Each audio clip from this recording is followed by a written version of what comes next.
refusal to implement Security Council resolutions and decisions adopted by regional organizations, all the more reason to call for Security Council reform to avoid this policy of impunity and double standards becoming key characteristics of this organization. Ladies and gentlemen, this devastating aggression being waged by the RSF with the support of states in the region providing funding and mercenaries as well as weapons to the RSF have resulted in deaths of dozens of thousands of Sudanese and the displacement of many millions more. Sudanese people have been forced to leave their lands, their motherland, to evade these armed groups. They've taken refuge in various regions. Millions more Sudanese are living in peace today in other parts of the country. Systematic attacks committed by the militia are contributing to the suffering of our compatriots. As a result, we've been seeking a peaceful solution to the situation, and the Jeddah Declaration, dated May 2023, should have been enough to put an end to this war. And yet, regional political players who are in favor of the war have a different take on the situation. This has resulted in the situation we have on our hands today. As a result, and so as to alleviate the suffering of our fellow Sudanese and to facilitate the delivery of humanitarian assistance, we've opened our borders and airports. We've lifted all impediments to this aid being delivered. Mr. President, ladies and gentlemen, the Sudanese government is steadfastly committed to facilitating humanitarian assistance, protecting humanitarian convoys and personnel as well as medical personnel. We fully uphold international humanitarian law and measures geared towards the protection of civilians. The protection of civilians is our responsibility, especially when women and children are being hit the hardest by violations committed in areas controlled by the militias. Some women and children have even been sold in marketplaces. The humanitarian crisis affecting a large majority of our population, owing to the aggression being waged by the Dagala militia, require us to act in concert with one another. It's necessary to provide assistance to millions of displaced persons and refugees. On our side, we're doing everything within our power so as to ensure that aid is delivered to those who need it most. We would like to thank all neighboring states who've welcomed displaced persons and refugees. We thank organizations providing assistance to the Sudanese people as well. President, we face a very tall challenge. This organization must shoulder its responsibility specifically so as to protect developing countries in the face of the avarice of some other states who would like to control our people's riches through the use of force and specifically through the use of money. We hope that the will of our people will prevail. Numerous crises, including the one underway in Sudan, are the product of a policy of double standards, as well as political approaches based on exerting power, economic blackmail, and the fact that the organization has not managed to deter those who defy the will of their people and of nations,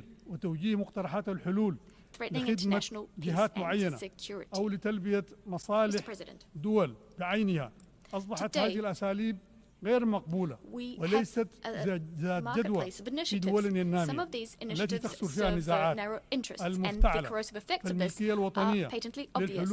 In our countries, artificial conflicts are growing in number. For this reason, we need national ownership, this particular principle. And that's why since the start of the crisis, we've done everything we could to put an end to this war and to spare our country from the destruction being waged by the Dagalo militia, attacking the Sudanese people. Thus, we contributed to various constructive initiatives. And we still have hopes of ending this conflict so as to guarantee the dignity of the Sudanese people and the sovereignty of our state. We are hoping to ensure that the conflict will not be resumed and the conflicts will end. The path towards an end to this conflict is clear in our view. First and foremost, we need to put an end to the hostilities. The militias must withdraw from all of the areas they currently occupy and from which people have been displaced.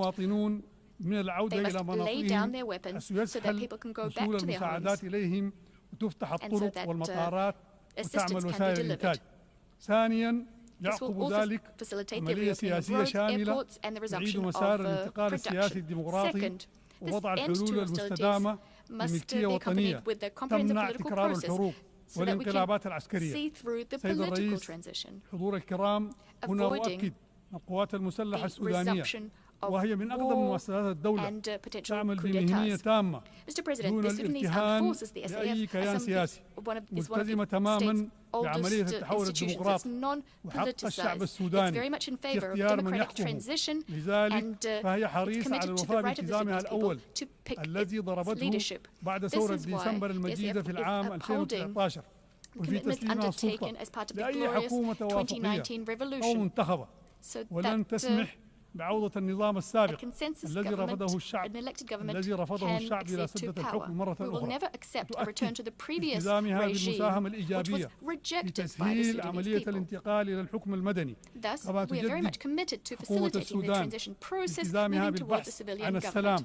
مع كل المجموعات التي لا زالت تحمل السلاح مع التزامنا بإكمال اتفاق سلام جوبا الموقع في العام 2020 سيدات والسادة في ظل هذه الحرب ظلت القوات المسلحة السودانية ملتزمة بالقانون الدولي الإنساني واتفاقيات وبروتوكولات جنيف وبذل أقصى الجهود لحماية المدنيين وتسهيل المساعدة في إيصال العون الإنساني لمختلف مناطق السودان. نقول لكم السيد الرئيس أننا في حكومة السودان مستعدون للانخراط في أي مبادرة تنهي هذه الحرب متى ما كانت هذه المبادرة تدعم الملكية الوطنية للحل وتنهي احتلال الميليشيا المتمردة للمناطق المختلفة وبما يضمن كرامة الشعب السوداني ووحدة وسيادة الدولة على أراضيها خطوة أولى وضرورية لاستعادة المسار الديمقراطي ولن يكون مقبولا لحكومة وشعب السودان مشاركة أي دولة أو منظمة دعمت الحرب وشاركت في قتل السودانيين وتجنيدهم سواء بالإمداد بالسلاح أو تسهيل عبوره أو قدمت organizations who've supported the war, states who've supported the war and massacres of Sudanese partaking in such initiatives. Some of these organizations and states have allowed weapons to be funneled through their territory to the militias, and they've also provided political support to these rebel groups. We must therefore continue acting to convince the aggressors that they shouldn't be receiving this assistance. Mr. President, I'd like to thank all of the states as well as the organizations and various human rights defense groups as well as civil society organizations, all those who've tried to paint a true, accurate picture of what is happening in Sudan. I welcome the outcome of the summit, the Great Lakes Summit in Rwanda and the meeting that took place in Yaoundé. There, at all of these meetings, the RSF were described as a rebel group working against the state, who managed to circumscribe the activities of this group and deter them. Hopefully we'll be able to deter them from acting in a similar fashion in other countries. The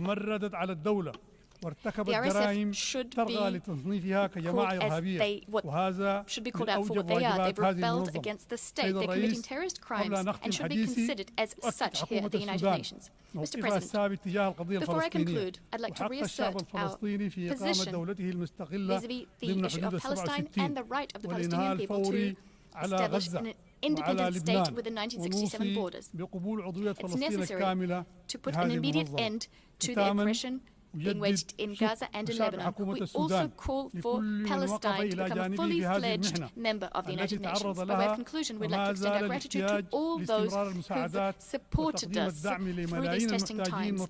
Millions of Sudanese still need your help. Thank you very much, Mr. President. I'd like to reiterate that the will of the Sudanese people will prevail. May the peace and blessings of God be upon you all. I thank you.